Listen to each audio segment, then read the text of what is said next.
आज हम एक ऐसी काबिलियत के बारे में बात करने वाले हैं जो आज के दौर में किसी सुपर पावर से कम नहीं है।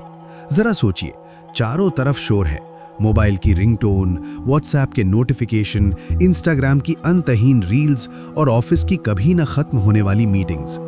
इस शोर के बीच क्या आप अपने दिमाग को शांत करके किसी एक चीज पर घंटों तक डूबकर काम कर सकते हैं? अगर आपका जवाब ना है तो घबराइए मत, आप अकेले नहीं हैं। लेकिन अगर आप इस स्किल को सीख लेते हैं तो आप दुनिया के टॉप 1% कामयाब लोगों की लिस्ट में शामिल हो सकते हैं। और यही सिखाती है हमें कैल न्यूपोर्ट की बेहतरीन किताब डीप वर्क। क्या है डीप वर्क का रहस्य? लेखक कैल न्यूपोर्ट एक बहुत ही दिलचस्प बात कहते हैं। वे कहते हैं कि आज की नॉलेज इकोनॉमी में दो तरह के काम होते हैं। एक होता है शैलो वर्क, यानी वो काम जो सतही हैं, जैसे ईमेल भेजना, छोटे मोटे मैसेज करना या कागजी कार्रवाई। ये काम आपको बिजी तो रखते हैं पर कोई बड़ी वैल्यू क्रिएट नहीं करते। और दूसरी तरफ होता है डीप वर्क। ये वो स्थिति है जब आप अपनी पूरी दिमागी क्षमता का इस्तेमाल करके किसी कठिन काम पर बिना किसी भटकाव के फोकस करते हैं। ये वही स्थिति है जिसमें जेके रोलिंग ने हैरी पॉटर लिखी, जिसमें बिल गेट्स कोडिंग करते थे और जिसमें दुनिया के बड़े बड़े साइंटिस्ट्स अपनी खोज करते हैं। न्यूपोर्ट का सीधा सा तर्क है, डीप वर्क करने की क्षमता अब दुर्लभ होती जा रही है और जो इसे हासिल कर लेगा वो आज के युग में सबसे कीमती बन जाएगा। डीप वर्क को अपनाने के 4 जादुई तरीके। अब सवाल ये है कि इस भाग-दौड़ भरी जिंदगी में डीप वर्क करें कैसे? कैल न्यूपोर्ट हमें 4 अलग-अलग फिलॉसफी या तरीके बताते हैं। आप अपनी लाइफस्टाइल के हिसाब से इनमें से कोई भी चुन सकते हैं। मोनास्टिक फिलॉसफी, ये तरीका सबसे कठोर है। जैसे एक साधु या मॉन्क दुनिया से कटकर साधना करता है, वैसे ही आप खुद को पूरी तरह आइसोलेट कर लें। कोई ईमेल नहीं, कोई सोशल मीडिया नहीं, बस आप और आपका काम। मशहूर लेखक जेके रोलिंग ने जब डेथली हैलोज लिखी तो उन्होंने खुद को एक होटल के कमरे में बंद कर लिया था ताकि वे दुनिया के शोर से दूर सिर्फ अपनी कहानी में डूब सके। बिमोडल फिलॉसफी, इसमें आप अपनी लाइफ को 2 हिस्सों में बांट देते हैं। साल के कुछ महीने या हफ्ते के कुछ दिन आप पूरी तरह डीप वर्क को देते हैं और बाकी समय नॉर्मल काम करते हैं।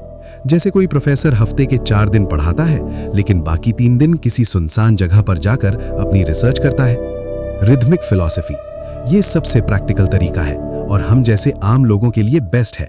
इसमें आप डीप वर्क को एक आदत बना लेते हैं। जैसे रोज सुबह 7 से 9 बजे तक आप सिर्फ अपना सबसे जरूरी काम करेंगे। जब आप रोज एक ही समय पर बैठते हैं तो आपके दिमाग को पता चल जाता है कि अब काम का वक्त है। जर्नलिस्टिक फिलॉसफी, ये तरीका उनके लिए है जो बहुत बिजी रहते हैं। जैसे एक जर्नलिस्ट को जब भी 20 मिनट का समय मिलता है वो तुरंत अपना लैपटॉप खोलकर लिखना शुरू कर देता है। लेकिन याद रहे, इसके लिए बहुत प्रैक्टिस चाहिए क्योंकि दिमाग को तुरंत डीप मोड में स्विच करना आसान नहीं होता। शैलो वर्क का जाल, बिजी रहने का भ्रम।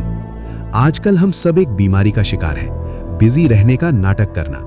हमें लगता है कि अगर हम 50 ईमेल का जवाब दे रहे हैं तो हम बहुत काम कर रहे हैं, पर कैल न्यूपोर्ट चेतावनी देते हैं कि यह सिर्फ एक भ्रम है। शैलो वर्क आपके दिमाग को थकाता है पर आपकी ग्रोथ नहीं करता। जब आप बार बार अपना फोन चेक करते हैं तो आपके दिमाग में अटेंशन रेजिड्यू पैदा होता है, यानी आपका शरीर तो काम पर वापस आ जाता है पर आपके दिमाग का एक हिस्सा अभी भी उस नोटिफिकेशन या मैसेज में ही अटका रहता है। इससे आपकी सोचने की शक्ति कम हो जाती है। अपने दिमाग को ट्रेन कैसे करें? डीप वर्क सिर्फ एक तकनीक नहीं, एक मसल है। इसे जिम की तरह ट्रेन करना पड़ता है। न्यूपोर्ट 2 बेहतरीन तरीके बताते हैं। बोरियत से प्यार करें, एम्ब्रेस बोर्डम। अगली बार जब आप लाइन में खड़े हों या बस का इंतजार कर रहे हों तो तुरंत फोन मत निकालिए, अपने दिमाग को खाली रहने दीजिए। जब आप बोरियत सहन करना सीखते हैं तभी आपका दिमाग गहरी सोच के लिए तैयार होता है। प्रोडक्टिव मेडिटेशन, जब आप पैदल चल रहे हों या शावर ले रहे हों तो किसी स्पेसिफिक प्रॉब्लम के बारे में गहराई से सोचें। जब भी दिमाग भटके उसे वापस उसी समस्या पर लाएं। आराम का महत्व, लेजी बने ताकि हार्ड वर्क कर सकें। अक्सर हमें सिखाया जाता है कि 18-18 घंटे काम करना ही सफलता है, लेकिन न्यूपोर्ट इसके सख्त खिलाफ है। वे कहते हैं कि आपके दिमाग को डाउन टाइम चाहिए। जब आप शाम को काम बंद करें तो उसे पूरी तरह बंद कर दें।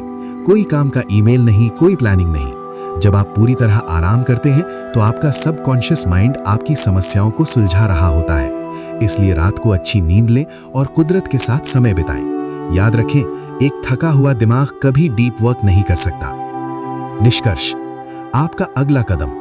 तो दोस्तों, डीप वर्क सिर्फ प्रोडक्टिविटी बढ़ाने का तरीका नहीं है, ये एक संतुष्ट जीवन जीने का तरीका है। जब आप गहराई में जाकर काम करते हैं तो न केवल आप बेहतर रिजल्ट्स देते हैं, बल्कि आपको एक अंदरूनी खुशी महसूस होती है। आज ही खुद से एक वादा करें, कल सुबह कम से कम 1 घंटा बिना फोन, बिना इंटरनेट और बिना किसी शोर के अपने सबसे जरूरी काम को देंगे। शुरुआत में मुश्किल होगा, मन भटकेगा, लेकिन डटे रहें, क्योंकि उस 1 घंटे में जो आप हासिल करेंगे वो बाकी लोग पूरे दिन में नहीं कर पाएंगे। अगर आपको ये बुक समरी पसंद आई और आप चाहते हैं कि हम ऐसी ही लाइफ चेंजिंग किताबों की बातें करते रहें, तो बुक एज को सब्सक्राइब जरूर करें। याद रखिए, इस डिस्ट्रैक्शन भरी दुनिया में आपका फोकस ही आपकी सबसे बड़ी सुपर पावर है। मिलते हैं अगली बार एक नई कहानी और एक नई सीख के साथ। तब तक के लिए काम करते रहिए और गहराई में उतरते रहिए।